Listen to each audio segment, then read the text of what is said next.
Each Saturday I shout hooray, for that's my pocket money day. So after breakfast 50p my generous father gave to me.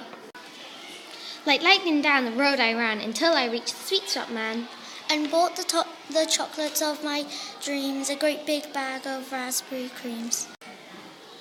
There is a secret place I know, where I quite often like to go. Beyond the woods, behind some rocks, a super place for guzzling chocs.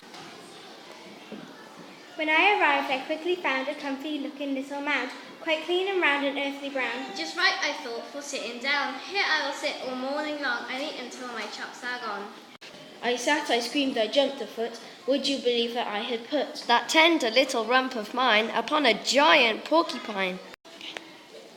My backside seemed to catch on fire, 100 red-hot bits of wire. 100 prickles sticking in and puncturing my precious skin.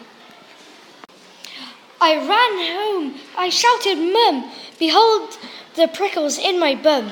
My mum, who always keep her head and bent down to look, and then she said, I personally am not about to try to pull those prickles out. I think a job like this requires the service of Mr. Myers. I shouted, "Not the dentist, no. Oh, Mum, won't you have a go?" I begged her twice, I begged her thrice, but grown-ups never take advice. She said, "The dentist's very strong. He pulls things out the whole day long." She rushed me quickly into town. And there they turned me upside down upon the awful dentist chair, while 2 strong nurses held me there. Enter the dreaded Mr. Myers, waving a massive pair of pliers. This is, he cried with obviously a new experience for me. Quite honestly, I can't pretend I've ever pulled things from this end. He started pulling one by one, yelling, "My oh my, what fun!"